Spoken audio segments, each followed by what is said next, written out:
Makakasay yung nakaraan, double contact na ano, na park light, signal light. Pwede siya. Medyo magastos pero maganda naman ang magiging resulta. Nakasay na.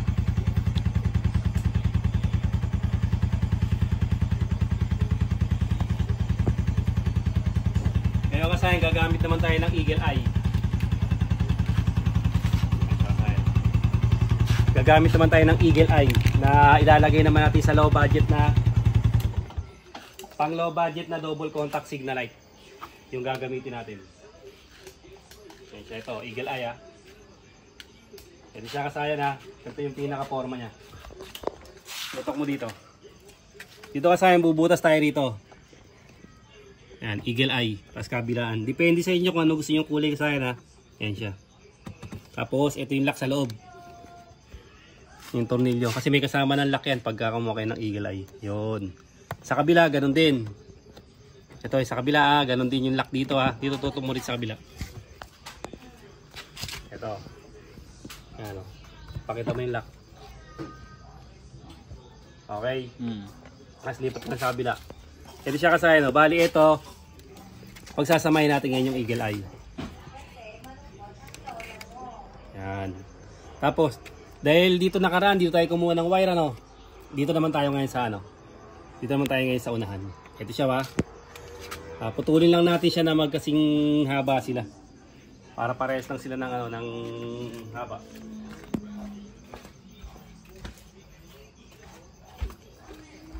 Dito lang tayo kukuha ng ano, ng wire kasi nandito na lahat yan. Ito sa pag kasing haba.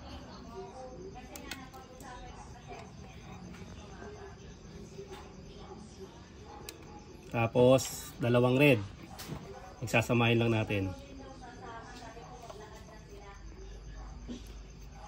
Sasay na. Pagsasamahin lang natin dalawang red. Tapos kung gagamit kayo ng gantong, halimbawa gagamit kayo ng gantong switch. Ito halimbawa ito ano. May switch tayo. Yung isa accessory wire. Tapos yung isa pupunta rito. Accessory wire accessory wire kulay brown sa Yamaha to, Yamaha site. Mga Yamaha kulay brown. Tapos yung isang switch pa positive tapos accessory wire yung isa. Kung gagamit kayo ng ano ng switch. Ngayon kung hindi na kayo gagamit sa switch o kaya may switch na inyong park light, sa park light lang natin siya ilalagay.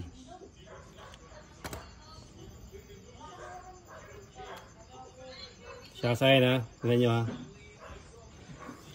Basta may mapupwestuhan, madali lang siya ipwesto.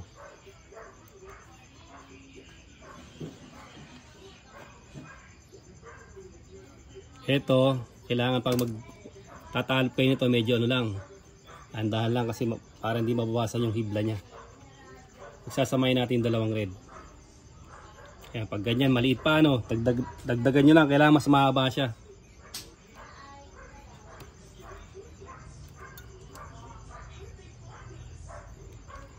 Mahaba. Yan. Tapos pag mahaba na yan, pagsasamahin lang yan. Ito, tignan natin ito yung sa kanan Ngayon, para makita nyo dito, tutok mo dyan, para mapapakita natin kung nasa yung kaliwat kanan sa hindi pa nakakaalam. Ito, tignan nyo to.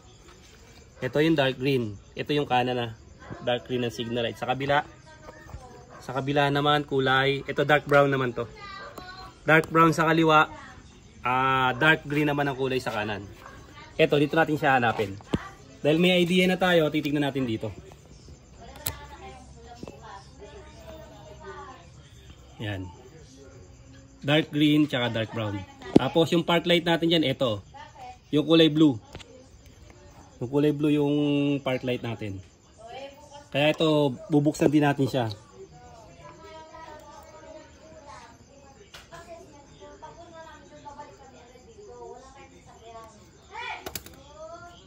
Pang low budget lang to para wala na tong modified na gagawin. Yun lang, ilalagay lang siya. Di na kailangan maglagay ng diode o maglagay ng peanut bulb. Katulad ng ginawa natin sa double contact. Tapos, depende sa inyo kung ano gusto nyong kulay.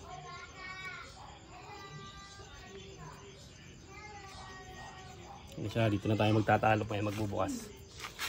Ito lang gamitin natin.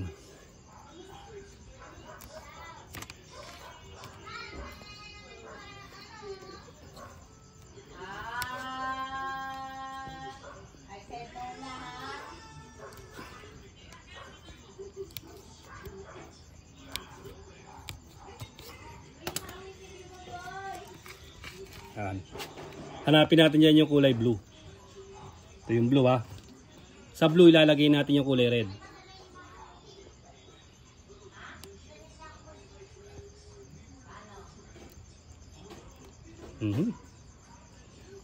Ano na?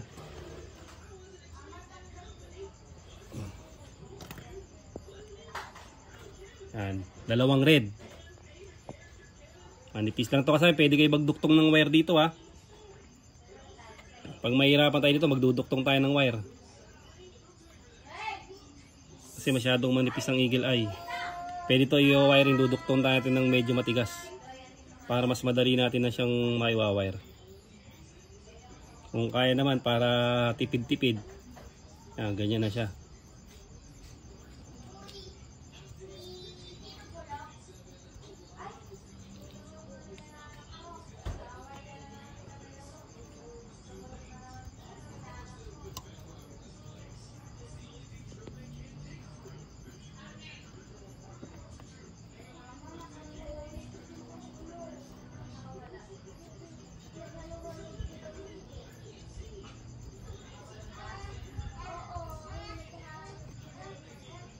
Ito yung red ha. Tapos ito yung dalawang black. Knockout, mama pa yata isa ba? Nakatang pating.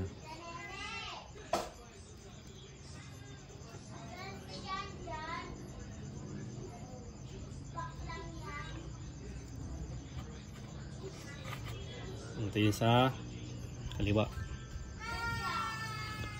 Balikan to sa akin para mas madali ha. Duduktawan ko to ng mga wire.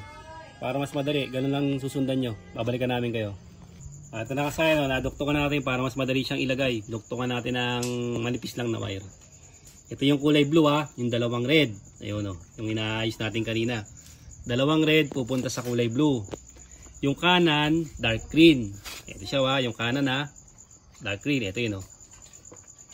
Tapos yung kaliwa. Ito yung mahaba. Galing sa dark brown naman siya. Ayan siya ba. Dark brown sa kaliwa, sa kanan, dark green. O, tapos okay na siya. Susuk-suk na natin. Ayan. Tapos bubuksan natin natin. Ayan. Yung kung gagamit kayo ng switch ha. O ilalagay nyo sa ilalagay nyo sa kulay blue na nakabukas na kagad. Kasabay ng kulay blue ay. Pansinin nyo, nakasabay sa park light. Oh. Sinabay lang natin sa park light yung niyan. Tapos ito pa isang double contact natin. Oh. Ito naman isa. Dito. Yung switch. Yun naman isang double contact natin. Oh. Okay. Testing. Yung park light natin, gagana lang siya pagka nakabukas ha. Pagka nakapatay siya, hindi siya gagana ha. Oh, wala. Kaya na, tayo natin para yun lang makikita natin. Buksan natin yung switch. On off switch natin. Yan na siya. Tapos park light, tapos signal light. Baliktad.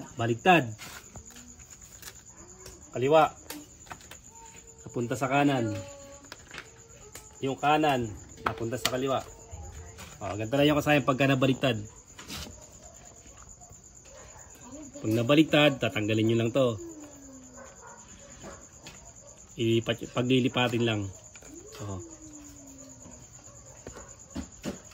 Pagpapalitin lang kasi na pag nabaliktad yung ating signal light, kailangan tugma sa niya.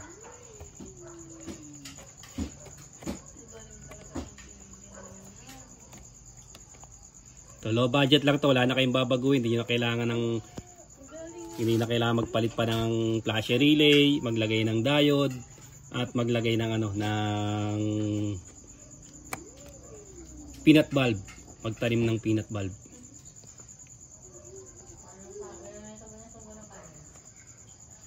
Yan. Kabila, wala pa? Hindi pa nakadikit. Tipix na lang natin yan para mas mabilis-bilis lang tayo. Para hindi natatagal yung ating mga ano. Meron na kabila naman wala. Meron na pala. Signal light. Kaliwa, okay na. Tumama na. Kanan. Sumasabay lang kasayan nyo ano natin ha. Ayan ha. Kasayan ha.